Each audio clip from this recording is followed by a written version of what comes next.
ஓம் நமச்சிவாய. திருச்சிற்றம்பலம். சிவாய நமக. சிவசிவாய நம. என் அன்பு குழந்தையே, உன்னுடைய வாழ்க்கை உயரும் நேரம், நன்மைகள் பல பெருகும் நேரம். இந்த மாதத்திற்குள் பல நன்மைகள் உனக்கு நடக்கப் போகிறது. உன்னுடைய வாழ்க்கை மேம்பட போகிறது. உன்னை தேடி பல வெகுமதிகள் வரப்போகிறது. எதற்காகவும் நீ கலங்காதே. நீண்ட நாட்களாகவே நீ என்னிடம் கேட்டுக்கொண்டிருக்கும் உன் பிரார்த்தனையை உன்னுடைய அப்பா உனக்காக நிறைவேற்றி கொடுக்கப் போகின்றேன். உன்னுடைய துன்பங்களிலிருந்து எல்லாம் உன்னை காப்பாற்றப் போகின்றேன். நீ கேட்ட வரத்தை கூடிய விரைவில் உனக்கு தந்து உன் வாழ்க்கையை நான் சிறப்பானதாக மாற்றப் போகின்றேன். நீ நினைத்தது நிச்சயமாகவே நடக்கப் போகிறது. அது உனக்கு நடந்தே தீரும். உன்னுடைய மனக்கவலையின்றி இன்று தீபம் ஏற்று. எனக்காக ஒரே ஒரு தீபம் உன்னுடைய வீட்டில் ஏற்றிவை. என்னை நினைத்து ஓம் என்று சொல். எல்லாவற்றையும் நான் பார்த்து கொள்கிறேன். உனக்கு நல்வழியை நான் காட்டுகிறேன். காலை எழுந்ததும் என்ன வாக்கு வருகிறது என்று பார்க்க வேண்டும். ஏனென்றால் மனம் எதையோ பறிகொடுத்தது போல உள்ளது என்று உன் மனதில் சில கவலைகளுடன் நேற்று உறங்கி போனாய் அல்லவா? ஒவ்வொரு காலகட்டத்திற்கும் என்ன நடக்க வேண்டுமோ அதுதான் நடந்திருக்கின்றது. ஆனால் அது நிரந்தரமல்ல. இதுவும் மாறும். உன் மனதில் உள்ள அந்த சுமைகளை இறக்கி வைத்துவிட்டு அடுத்த நொடி உன்னுடையதாக இருப்பதற்காக அதை எப்படி சிறப்பாக ஆக்கப் போகின்றாய் என்பதில் உன்னுடைய கவனத்தை நீ செலுத்து. நான் உன்னோடு இருக்கின்றேன். அடுத்த நொடியை மகளுடையதாக ஆக்க உனக்கு நான் துணை இருக்கின்றேன். என் செல்ல குழந்தையே, உன்னை விட்டு சென்றதெல்லாம் உன் கை வந்து இந்த தை மாதத்தில் உன்னை வந்து சேரும். மகிழ்ச்சியாகவே இரு. நான் உனக்கு துணை இருப்பேன். எப்பொழுதும் உனக்குள் நான் இருப்பேன். என்னுடைய நாமத்தை மட்டும் நீ சொல்லிக் கொண்டே இரு. நீ மகிழ்ச்சியாக இருந்தாலும் உன்னுடைய மனதில் ஏதோ ஒரு பயம் ஓடிக்கொண்டே இருக்கின்றதே. எதற்காக அது தேவையற்ற பயம். உன் வாழ்க்கையில் நல்ல மாற்றங்கள் ஒவ்வொன்றாக நடக்க ஆரம்பம் ஆகிவிட்டது. பயம் உனக்கு எதிர்மறை எண்ணங்களை மட்டுமே தரும். அந்த பயத்தை நீ தூக்கி எறிந்துவிடு. உன்னுடைய மனதை நீ எப்பொழுதும் நேர்மறையாய் மட்டுமே வைத்துக்கொள். அதில் எதிர்மறையை உட்பகுத்தி விடாதே. அதை தடுத்து நிறுத்த வேண்டிய பொறுப்பு உனக்குள் தான் இருக்கிறது. அதை நீ மட்டுமே செய்ய முடியும். நீ நினைத்தால் கண்டிப்பாகவே முடியும். அந்த எதிர்மறை எண்ணங்கள் உன் செயல்பாட்டை எல்லாம் தடுத்து உன்னை தோல்வியில் சென்று அடைய வைத்துவிடும். முதலில் அந்த பயத்தை விடு. நல்லதை நினை. உனக்கு நன்மைகள் மேலும் மேலும் பெருகிக் கொண்டே இருக்கும். உன்னுடைய வாழ்க்கை உயரும் நேரம் இது. உன்னை வாழ்வை எப்போது குறை சொல்லாமல் ஏற்றுக்கொண்டாயோ, வினையை எப்போது நீ புரிந்து கொண்டாயோ, அப்போதே பல மாறுதல்கள் எல்லாம் உன்னுடைய வாழ்வில் நடக்க ஆரம்பித்து விட்டன. நீ விரும்பியபடி நடந்தால்தான் மகிழ்ச்சி இருக்கும் என்று நினைத்தாய். ஆனால் இப்போது உனக்கு அமைந்த வாழ்விலே நீ அனைத்து மகிழ்ச்சியையும் காண இருக்கின்றாய். இடமாற்றம், வேலை மாற்றம் என நீ எதிர்பார்த்த பல மாற்றங்கள் நிகழப்போகிறது. நீண்ட நாட்களாகவே நீ என்னிடம் கேட்ட ஒரு வேண்டுதலும் இந்த மாதத்தில் நிறைவேறப் போகிறது. மகிழ்ச்சியாக சந்தோஷமாகவே அதை அனுபவிக்கப் போகின்றாய். உன்னுடைய வாழ்க்கையானது கொஞ்சம் கொஞ்சமாக மேம்பட்டு உயர்ந்த நிலைக்கு வரப்போகின்றது. உன்னுடைய வாழ்க்கையின் தரம் உயரும் நேரத்தை நீ நெருங்கிவிட்டாய் அல்லவா? அதனால் பல நன்மைகள் உன்னை வந்து சேரப்போகிறது. இந்த மாதம் முடிவதற்குள் அதற்கான பலனை நீ அனுபவிப்பாய். கொஞ்சம் கொஞ்சமாக எல்லாமே நடந்து உன் முழுமையான வாழ்க்கையை நீ அனுபவிக்க நீ உன்னை தயார் செய்து கொள்ள வேண்டும். சந்தோஷத்தில் நீ துள்ளி குதிக்கப் போகின்றாய். என்னுடைய நாமத்தை நீ சொல்லிக்கொண்டே இரு.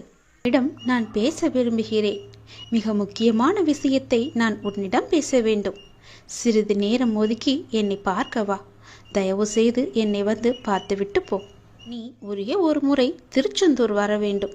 திருச்செந்தூர் வந்து என்னை தரிசிக்க வேண்டும். நான் உன்னிடம் வந்து பேச வேண்டும். எனக்கு சிறிது நேரம் ஒதுக்கி என்னை பார்த்து விட்டு போ. உன்னுடைய நல்ல மனதுக்கு ஒரு நல்ல விஷயம் கண்டிப்பாக நடக்கப் போகின்றது. நீ என் மேல் கொண்ட பக்திக்கும் நம்பிக்கைக்கும் பலனாக உன்னுடைய வாழ்வில் ஒரு நல்ல விஷயம் நடக்கப் போகிறது. கடந்த மாதத்தில் பின்தங்கி இருந்த உன்னுடைய வாழ்க்கை இப்போது முன்னேற்றம் பெறப் போகிறது. உன்னுடைய காத்திருப்புக்கு கைமேல் பலன் கிடைக்கப் போகிறது. இன்றிலிருந்து ஒரு மாதத்திற்குள் நல்ல மகிழ்ச்சியான நிகழ்வுகள் உன் வாழ்வில் நிகழப்போகிறது. நேர்மறை எண்ணத்தோடு உன்னுடைய வாழ்வை நடத்து. நடக்க வேண்டிய நிகழ்வுகள் தானாக நிகழும். உன்னுடைய தடைகள் எல்லாம் அகலும். பல வழிகள் உனக்கு பிறக்கும். நான் உன்னை சந்திக்க விரும்புகின்றேன். உன்னிடம் மனம் விட்டு பேச விரும்புகின்றேன். ஒவ்வொரு முறையும் நான் உன்னிடம் வருகின்றேன். நீதான் என்னை கண்டு கொள்ளாமல் அலட்சியம் செய்கிறாய். ஆனால் இந்த முறை நீ என்னிடம் வர வேண்டுமென்று நான் விரும்புகிறேன். தயவு செய்து நீ என்னை வந்து பார்த்துவிட்டு போ. என்னை சந்திக்க சிறிது நேரம் ஒதுக்கு. எவ்வளவு சீக்கிரம் வருகிறாயோ அவ்வளவு சீக்கிரம் நீ என்னை வந்து பார்த்துவிட்டு போ. இதுவரை தேய்பிறையாய் இருந்த உன்னுடைய வாழ்க்கை இனி வளர்ப்பிறையாய் ஏற்றம் பெறப்போகிறது. அடிமேல் அடியாய் இருந்த துன்பங்கள் எல்லாம் மாறி எடுத்து வைக்கும் ஒவ்வொரு அடியும் மகிழ்ச்சியான ஒன்றிற்கு நிச்சயம் வழிகாட்டப் போகிறது.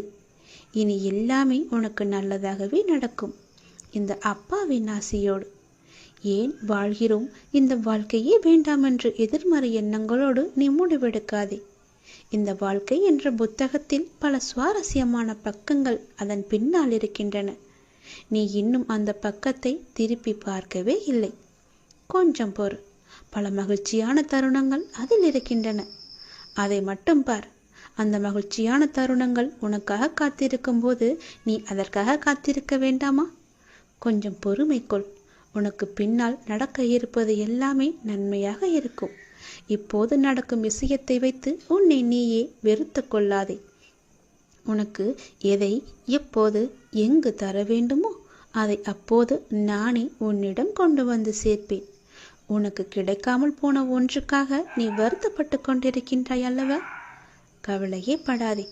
உன்னுடைய அப்பா நான் இருக்கும்போது அது நிச்சயம் உன் கையில் விரைவில் கொண்டு வந்து சேர்ப்பது என்னுடைய கடமை அல்லவா? நான் நிறைவேற்றி தருகிறேன். எல்லாம் வல்ல இறைவன் எனக்கு தெரியாததா உனக்கு தெரிய போகிறது? நீ எதிர்பார்த்த ஒன்று உன் கையில் கிடைக்கும். சந்தோஷமாக இரு. மகிழ்ச்சியான தருணங்கள் அதில் நிறையவே இருக்கும். அனுபவி சந்தோஷமாக. உன்னுடைய நேரத்தை நான் நல்ல நேரமாக மாற்றி காமிக்கின்றேன். ஓ சரவண பவ என்ற மந்திரத்தை நீ ஜபித்து கொண்டே இரு. நான் சொன்னது போலவே ஒரே ஒரு முறையாவது திருச்செந்தூர் வா. அதற்கான ஏற்பாடுகளையெல்லாம் நீ செய்யத் தொடங்கு. நானே அதுக்கு சாதகமான பதிலை நான் உனக்கு எல்லோரிடமும் வாங்கி தருகிறேன். ஒரே ஒரு முறை நீ வந்துவிட்டு போ. உன்னிடம் மிக முக்கியமான விஷயங்களை பேச வேண்டும். எனக்காக சிறிது நேரம் ஒதுக்க மாட்டாயா? கண்டிப்பாக ஒதுப்பி நீ வருவாய் என்று எனக்கு நம்பிக்கை இருக்கிறது. வா, நான் உனக்காக காத்திருக்கிறேன். உன்னுடைய முருகன் உனக்காக காத்திருக்கிறேன். ஓம் சரவணபவ, ஓம் சரவணபவ, ஓம் சரவணபவ என்ற மந்திரம் உனக்குள்ளே எப்போதும் இருக்கட்டும். எல்லோருமே தவறு செய்கின்றோம் தான். ஏதோ விதத்தில் தெரிந்தும் செய்கிறோம், தெரியாமலும் செய்கிறோம். அறிந்து செய்வதுதான் பெரும் பாவம். அறியாமல் செய்வது கூட பாவத்தில் ஏற்றுக்கொள்ளப்படாது. தவறு செய்வது எளிது. ஆனால் அதை திருத்திக் கொள்வது, திருத்தி அதே பெயருடன் நல்ல பெயருடன் வாழ்வது என்பது மிகவுமே கடினம். தவறு செய்ய ஒரு நிமிடமே போதுமானதாக இருக்கிறது. அதனுடைய விளைவை அனுபவிக்கத்தான் வாழ்நாள் முழுவதும் நமக்கு தேவையாய் இருக்கின்றது. உண்மையான அன்பை காயப்படுத்துவதும் பொய்யான அன்பை விழுந்து விழுந்து கவனிப்பதும் தான் மனிதனின் மனம். நேசித்தவரை மீண்டும் மீண்டும் காயப்படுத்தி கொண்டே இருந்தால் ஒரு கட்டத்தில் அவரிடமிருந்து கண்ணீரும் வராது, சண்டையும் வராது. அன்புதான் வற்றி போகும். எந்த உறவாக இருந்தாலும் அதில் உண்மையான பாசம் இருந்தால் மட்டுமே நீங்கள் நினைத்தாலும் உங்களை விரும்பி வரும். நம் கோபங்களின் அர்த்தம் புரியாதவர்களுக்கு நம் பாசத்தின் ஆழமும் புரியாது. அவரிடம் கோபத்தை காட்டுவதும் வீண்தான், அன்பை காட்டுவதும் வீண்தான். படித்தவர், கோபமானவர், புத்திசாலி, அடக்கமானவர், ஒழுக்கமானவர், வீரர், கொடையாளி என்று மற்றவர்களால் உங்கள் மீது உருவாக்கப்படும் அடையாளங்கள் நீங்கள் ஒன்றும் செய்ய முடியாது. அந்த அடையாளங்களை நம்மால் மாற்றவும் முடியாது.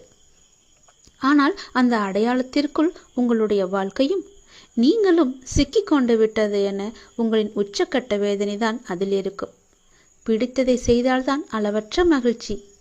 ஆனால் சிலவற்றை நாம் காலத்தின் கட்டாயத்தால் ஏற்றுக்கொண்டால் அதற்கு மகிழ்ச்சி கிடைப்பது தாமதமாக தான் ஆகும்.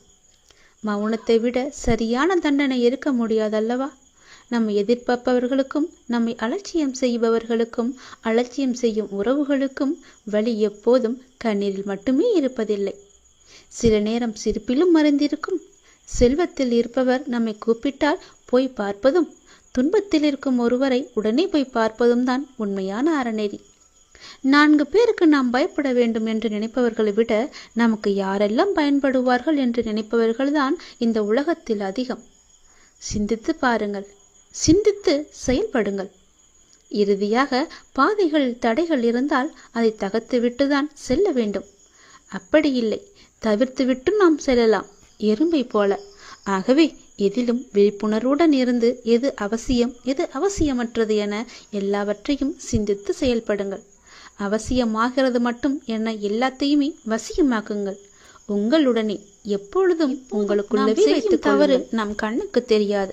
ஆனால் அடுத்தவர் செய்யும் தவறோ எல்லாவற்றிற்கும் முன்பாக நம் கண்ணுக்கு தெரிய வந்துவிடும்.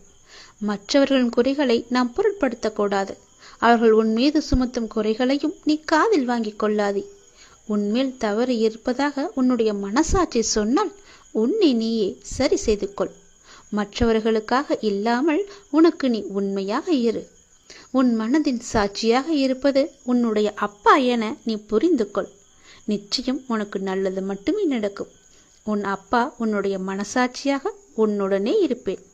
நான் சொல்வதை செய்தால் அளவற்ற மகிழ்ச்சி கிடைக்கும். இல்லை, மகிழ்ச்சியை கூட தாமதமாக கிடைக்க வேண்டியிருக்கும். அதனால் நான் சொல்வது போலவே செய். நடந்ததை நினைத்து நீ வருந்தியது போதும்.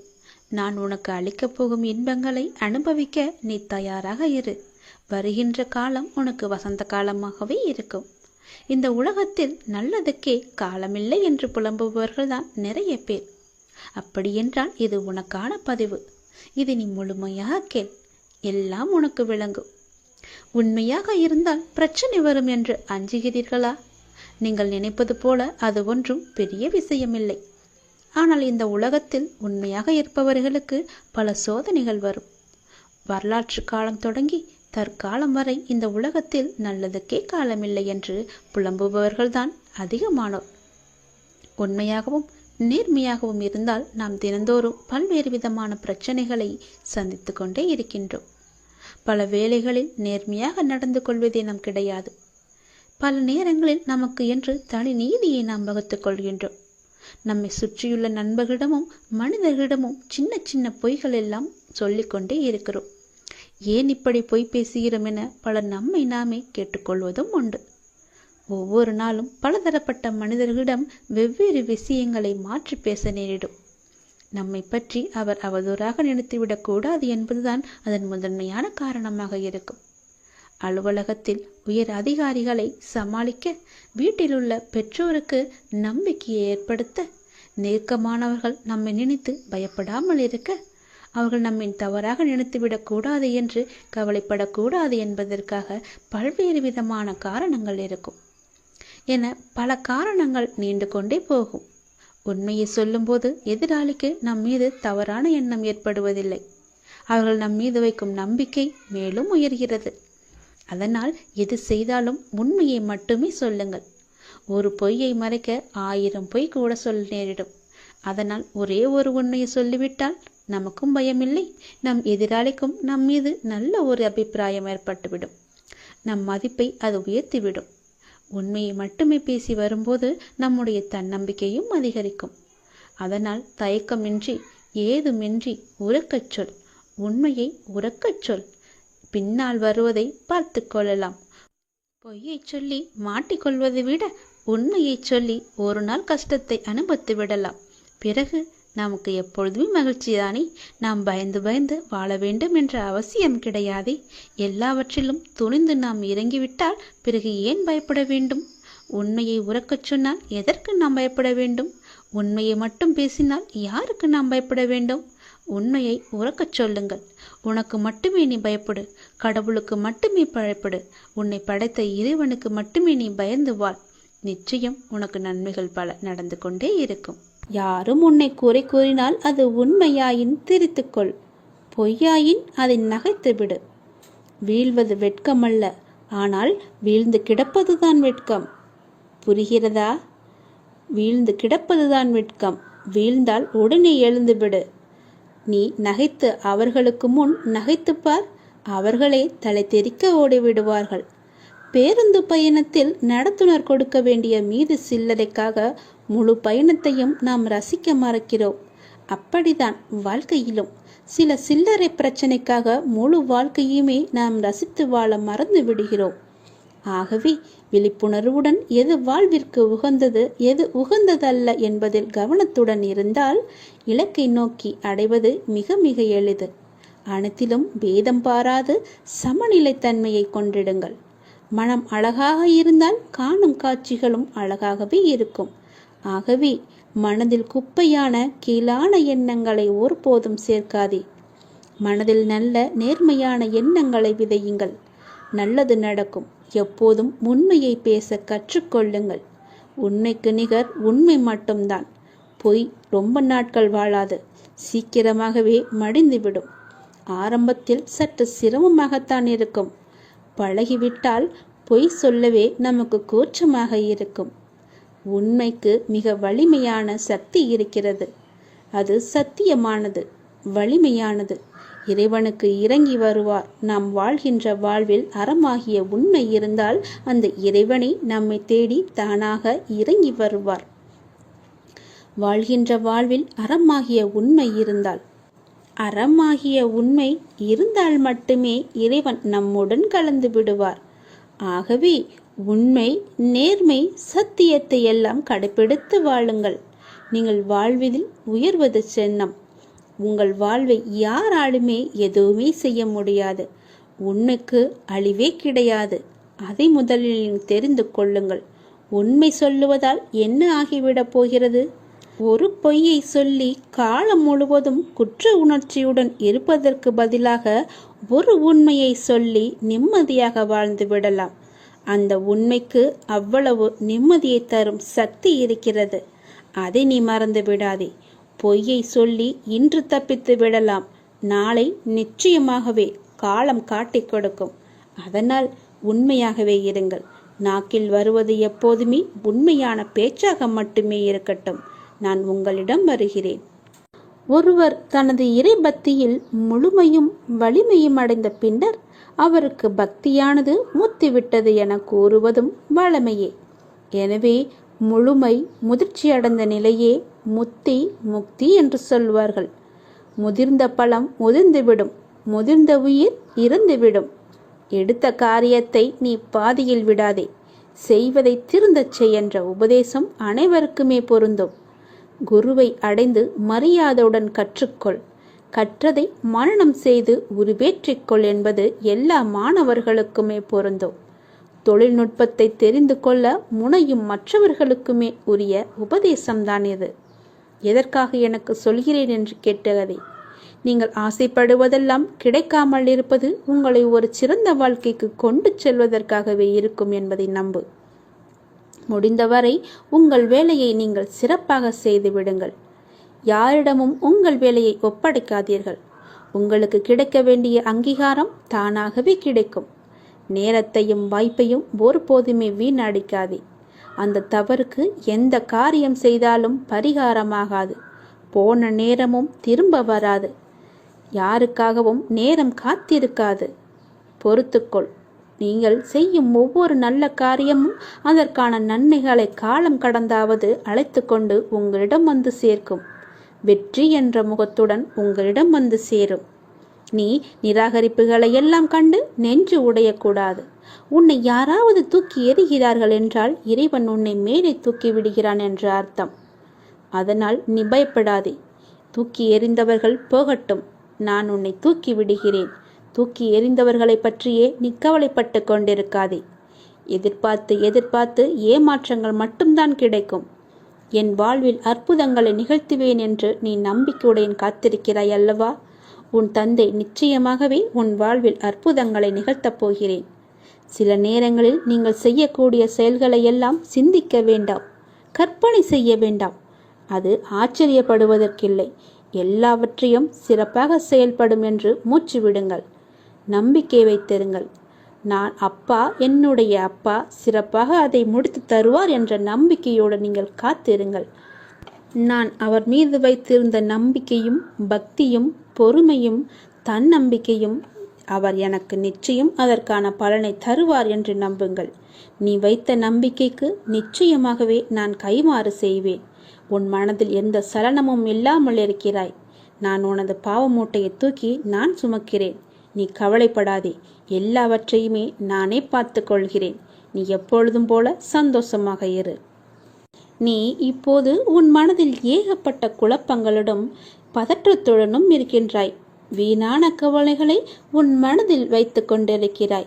உன் மனமானது, உன் இதயமானது துடித்துடிப்புடன் காணப்படுகிறது. எதற்காக? வீணாக எதற்காக இந்த கவலை? ஏன் இந்த குழப்பம்? எதற்காக இந்த பதற்றம்? ஏன் இந்த துடித்துடிப்பு? நீ முதலில் அனைத்தையுமே விட்டுவிடு. உன் வேலைகளை பார்த்து கொண்டிரு. போகிற போக்கிலேயே போய்கொண்டிரு. எதையும் நீ தூக்கி சுமந்து கொண்டிருக்காதே. அதை முதலில் மறப்பதற்கு என்ன செய்ய வேண்டுமோ அதை செய். உன்னுடைய மனம் அதிலேயே லயித்து இல்லாமல் வேறு பக்கம் திருப்பு. அப்போதுதான் அவற்றை பற்றி எண்ணம் உன் மனதில் இழுக்காமல் இருக்கும். நான் உனக்காக அவதரித்தவன். நான் இருக்கும்போது எதற்காக நீ கவலைப்படுகிறாய்? உன்னை நல்லபடியாக உயர்த்த உனக்காக பாடுபட்டு கொண்டு நான் இங்கே இருக்கிறேன். தயவு செய்து நான் உன்னுடன் இருப்பதை நீ உணர்ந்து கொள். நான் வருவதற்கு முன்பும் வந்ததற்கு பிறகும் நடந்து கொண்டிருப்பதை நீ உணர்ந்து கொள். நான் வருவதற்கு முன்பு என்ன செய்து கொண்டிருந்தாய், நான் வந்த பிறகு எப்படியெல்லாம் உன்னுடைய பிரச்சனைகள் தீர்ந்தன என்று கொஞ்சம் திரும்பிப்பார். உன்னை எப்படி நான் கைவிடுவேன் என்று ஒரு நொடியில் நீ நினைத்து விட்டாய்? உன் அப்பா உன்னை பார்த்து கொள்ள மாட்டேனா? உன்னை அவ்வளவு சீக்கிரம் விட்டு விடுவேன் என்று நினைக்கிறாயா? உன்னை அனைத்து திசைகளிலிருந்தும் பாதுகாத்து கொண்டிருக்கிறேன். நான் இருக்கும் இடத்தில் எவரையுமே நெருங்க விட மாட்டேன். நான் உனக்குள்ளே நீக்கமற நிறைந்திருக்கிறேன். என் கண் பார்வை உன் மீது விழுந்து கொண்டிருக்கும் போது எந்த கெடுதலும் வந்து உன்னை துன்புறுத்தி விட முடியாது. தெரிந்து கொள், எந்த துன்பமும் உன் அருகில் கூட வர பயப்படும். நான் இருக்கிறேன், நீ பயப்படாதே. உனக்கு வரும் பிரச்சனைகள் எல்லாமே சிறு சிறு வகைதான். பயப்படாதே. பெரிதாக ஒன்றையும் நான் கொடுக்க மாட்டேன். கொஞ்சமாவது உனக்கு பக்குவம் வேண்டும் என்பதற்காகத்தான் இதையெல்லாம் கொடுத்தேன். சின்ன பிரச்சனையை பெரிதாக பார்க்காதே. மனதில் போட்டு குழப்பத்தை ஏற்படுத்தாதே. உன்னை நீயே பதற்றப்பட வைக்காதே. வீணான கவலைப்பட்டு உன் உடம்பை நீ வீணடிக்காதே. உன் இதயம் சீராக துடிக்க வேண்டும். அப்பொழுதுதான் நீயும் நன்றாக இருப்பாய். எப்படி என் வேண்டுகோள்கள் அனைத்தையும் இப்படி நிறைவேறியது என விரைவிலேயே நீ ஆச்சரியப்பட போடுகிறாய். கவலைப்படாதே குழந்தையே. என் கண்ணிலிருந்து வரும் அருள் கதிரால் நீ பாதுகாக்கப்படுகிறாய். அதனால் நீ கவலையை விடு. என்னுடைய கண்ணின் ஒளி உன் மீது இருக்கிறது. என் பார்வை முழுவதுமாகவே உன் மீது மட்டும்தான் இருக்கிறது. என்னை மீறி எதுவுமே உனக்கு நடக்காது. பயப்படாமல் தைரியமாக இரு. சந்தோஷமாகவே வைத்துக்கொள்.